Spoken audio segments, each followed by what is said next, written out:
Hey guys, in today's video I bring you an unbelievable and deeply impactful story. The story of Dr. Thaddeus Peregrine, a pastor and theology professor who faced doubts he never imagined facing, lived a near-death experience, and returned transformed, with an urgent message about true faith and the power of truth. What he witnessed from beyond the threshold of life will challenge everything you believe about Scripture and leave you speechless. So before we start, leave your like, subscribe to the channel so you don't miss any content like this, and activate the bell to receive all notifications. Now get ready to embark on this intense and revealing journey. My name is Dr. Thaddeus Peregrine, and what you are about to read is neither mere fiction nor an academic reflection on faith. It is a heartbreaking and honest account of how my existence, built on 3 decades of unshakable convictions, was torn apart and forcibly rebuilt in the face of a truth I never imagined I knew. I grew up in Cedar Springs, Michigan, the son of a pastor and a biblical literature teacher. And since I was a child, I learned to see the Word as something sacred, untouchable, a firm rock on which all certainty of meaning and purpose was based.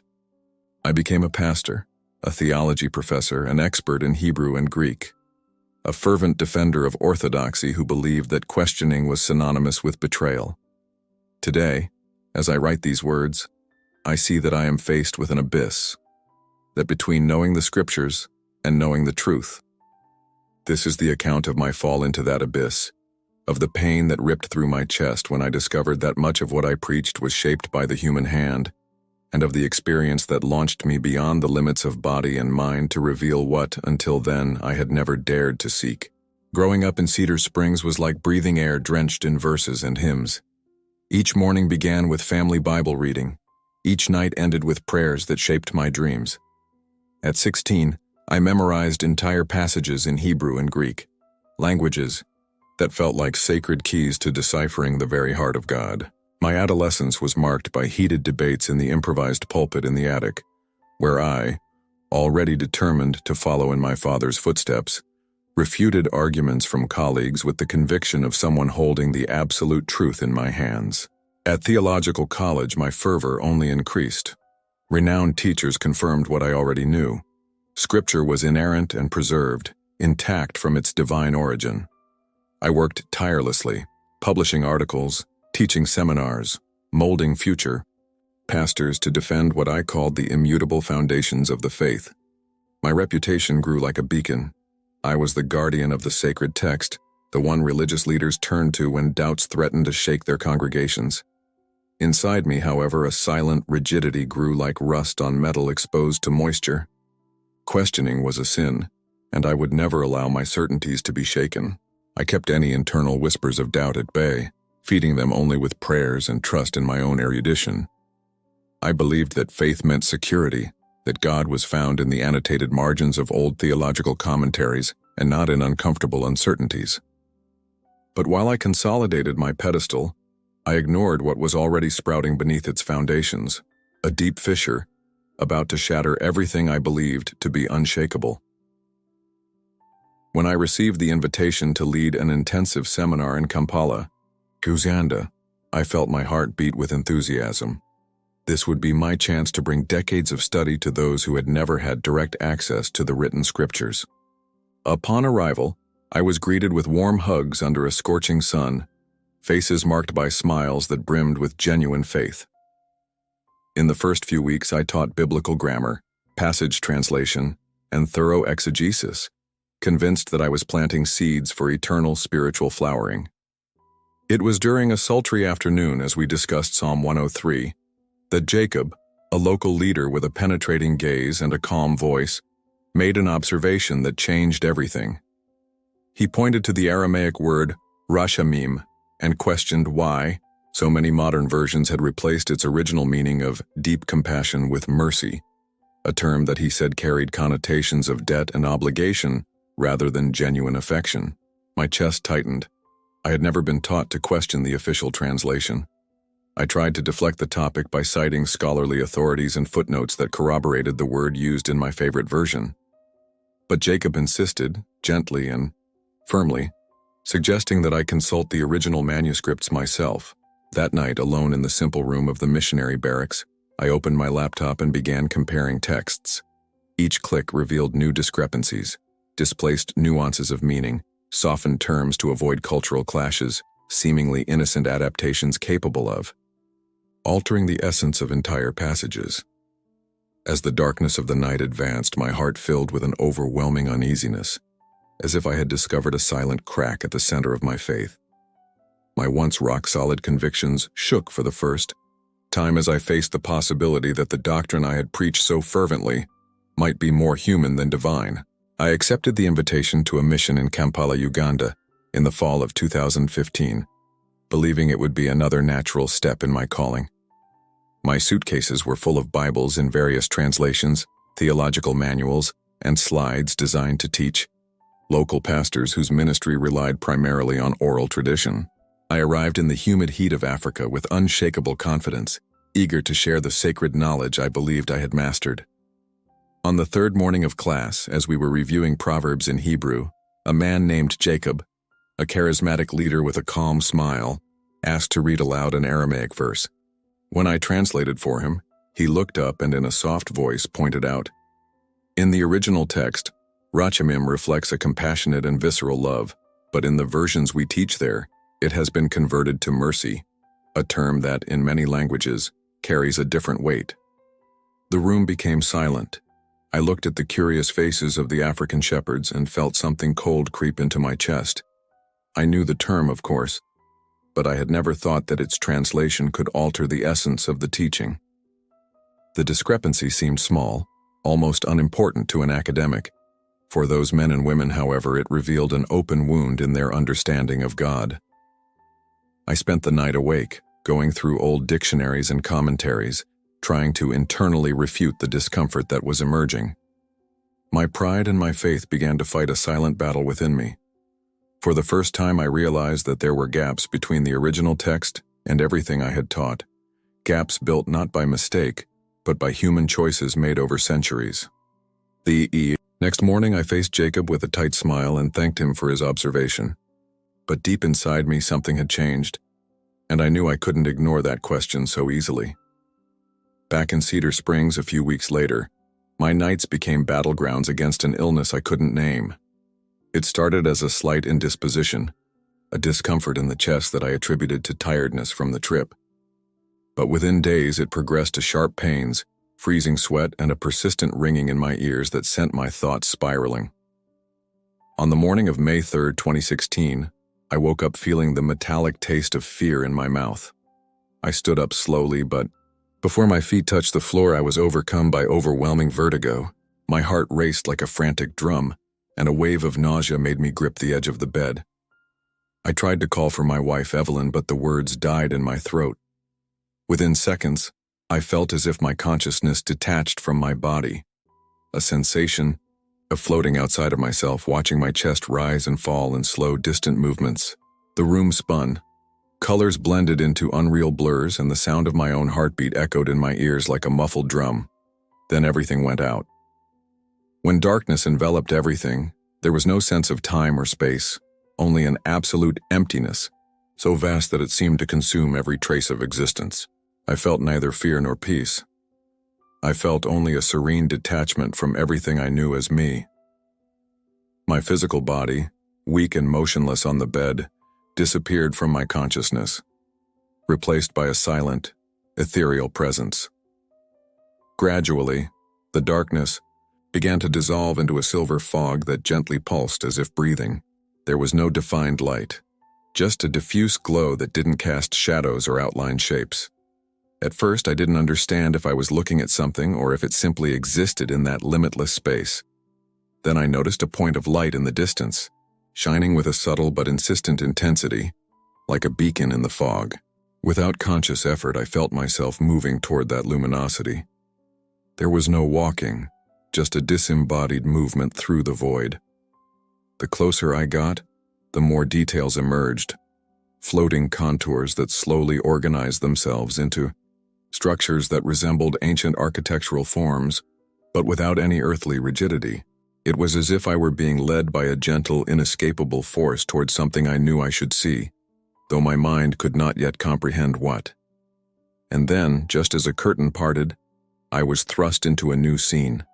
The first glimpse of something that resembled an ancient council, illuminated by a light that had no visible source but which gave the space a solemn and meaningful aura. In that instant, I knew I had crossed the threshold between life and death, and that I was about to witness truths that surpassed all human understanding. I was transported without warning to a large hall whose walls seemed to rise from solid light, immaterial but unmistakably architectural. A circle of men wearing simple tunics but with an authoritative air occupied benches arranged in concentric semicircles. There were no audible words, but I understood their intentions as thoughts shared in a language that surpassed sound. In front of me, a long table held scrolls of parchment, some open to Aramaic, Hebrew, and ancient Greek texts. He watched as 4th century leaders debated which gospels, epistles, and scriptures deserved to be preserved or discarded. It was not about choosing based on revealed divine truth, but according to criteria of political influence, community cohesion, and institutional convenience. I saw a bishop hold up a scroll and propose omitting certain passages that extolled individual autonomy in favor of passages that reinforced hierarchy. Another scholar suggested softening expressions that might question clerical authority. Each adjustment occurred without hostility or malice. It just seemed pragmatic, almost inevitable. I felt my heart sink when I realized that this was not condemnation. They were sincere men, wanting to protect what they believed to be greater than themselves. But the end effect was clear. Original words were changed, erased, softened. The raw message of compassion and liberation was transformed into carefully calibrated dogma. When the circle dissipated, I left that space filled with a weight that could not fit in my lungs. Unable to breathe, I was cast back through the silver mist to the next vision. But before I left, I forever retained the image of those men, not as villains, but as unwitting guardians of a truth that was lost with each well-intentioned decision. I was thrown into a sudden transition, as if passing through an invisible veil, and found myself inside an immense medieval cathedral. The air was thick with the smell of burning incense, and light filtered through colorful stained glass, casting fragmented patterns onto the stone floor. Dark-robed men, theologians and scribes, moved between solid wooden tables, each covered with parchment and writing quills. They murmured among themselves, adjusting Latin phrases, correcting original words that they considered subversive or disturbing to the faithful. I observed a scribe who crossed out the Aramaic word for love and replaced it with a more distant form of charity, arguing silently, as if they were speaking only in thought, that such a change would avoid emotional interpretations that could incite social questions. Another translator deleted references to the spiritual equality between slaves and masters, softening the text so as not to threaten the current feudal order. There was no sound other than the shuffling of parchment and the distant whisper of devotion chanted in the distance. The atmosphere exuded solemnity and urgency. Each correction was made with the conviction of preserving the faith, even if it meant diluting its essence. I felt a sharp pain as I witnessed those changes, not from the act itself, but from the realization that in the name of God, humans had rewritten the message of liberation as a manual of control. As I watched, the scene began to fade like ink dissolving in water, and I was once again enveloped by the silver mist, ready for the next revelation. The discovery of the primordial library where the text remained intact, untouched by the weight of centuries. I was enveloped again by the silver mist, this time emerging into a vast hall whose walls rose in tall bookshelves to an invisible ceiling. The air seemed to vibrate with a reverent silence, as if each particle carried the weight of 1,000 centuries. In front of me, a long stone table displayed scrolls and codices arranged in careful order, original manuscripts written in ancient Hebrew, Aramaic, and Greek, each glowing with its own soft, warm light. As I got closer, I could see words that had never passed through the ink of later translations, intense terms, full of nuance and depth. Rachamim radiated a palpable compassion. Agape pulsed with sacrificial and vulnerable love. It was as if the text pulsed with a life of its own, free from any human filter. There was no judgment in his presentation, just the raw purity of an intact message. As my fingers, without physically touching them, glided over the surfaces of the parchments, I felt waves of emotions that ranged from admiration to terror. I admired the original beauty of the words, but feared the responsibility of carrying them forward. There was no comfort or institutional security there. There was the naked truth, asking to be faced without mediation. Suddenly I noticed a figure in the distance, a simple man in a white robe, walking between the shelves. His step was calm, his presence radiated absolute peace. When our eyes met, I felt like I wasn't just watched, I was understood in every fiber of my being. Before I could formulate any thoughts, I was pulled back into the fog, taking with me the image of those manuscripts and the certainty that something profound was about to happen. When the fog restored my clarity, I found myself in front of him, the man in the simple tunic, eyes as deep as serene abysses. His smile was not empty comfort, but unspoken invitations. I felt that when I saw him, every mask I had worn as a pastor and academic crumbled.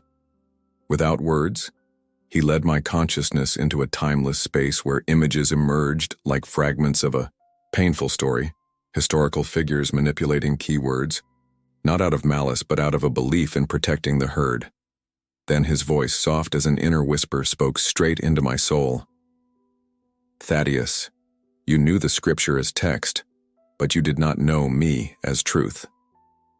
There was no accusation, just an irrevocable challenge.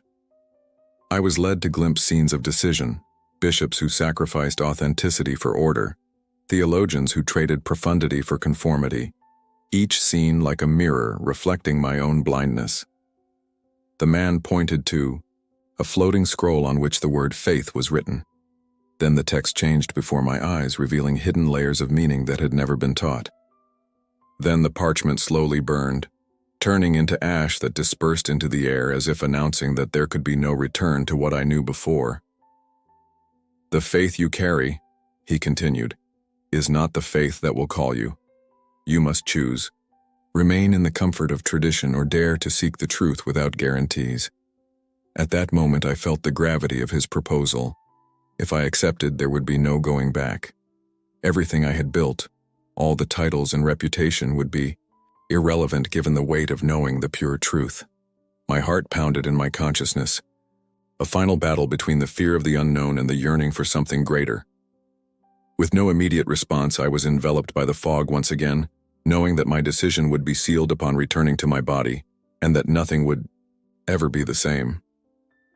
When I woke up, my eyes burned as I focused on the familiar ceiling of the room. The rhythmic sound of my own heartbeat seemed to scream in the stillness of the early morning. My wife, Evelyn, held my hand tightly as I struggled to catch my breath, as if each breath was being forcibly ripped from within me. My body ached, in every cell, not just physically, but as if every fiber of my identity had been torn and stitched back together. In the weeks that followed, I walked the streets of Cedar Springs like a stranger in my own life. Every theological book on the shelves now looked like the yellowed pages of an incomplete story. My classes and sermons turned into painful exercises in honesty, where the words I used seemed inadequate in the face of the vastness of the truth I had glimpsed. I often sat in the old armchair in my office, leafing through a Bible with reverence and awe, but now searching not just for comfortable passages, but for the essence that pulsed behind each word. Conversations with fellow pastors became tense. Many saw my new stance as betrayal or a midlife crisis. Reverend Malcolm Bird, my former mentor, tried to argue that I was being seduced by theological dangers, but I was unable to refute what I knew in my gut. Today, I write this story as an invitation, not to abandon faith, but to abandon inherited certainties that protect institutions more than hearts. Questioning is not dishonoring. It is holding yourself accountable. Knowing the truth requires courage to face emptiness, the pain of rebirth, and the irrevocable weight of carrying something that no longer belongs to you alone. If you read these words, perhaps you feel the same discomfort that stripped me of myself that night in May. If you feel this calling, know that you are not alone. The journey does not end here. It only begins step by step into the unknown that transcends any human text or tradition. If you liked this beautiful spiritual testimony, leave a like, comment on your impressions, subscribe to the channel, and don't forget to activate the notification bell to watch each new video and help us spread this message to a greater number of people. Until next time,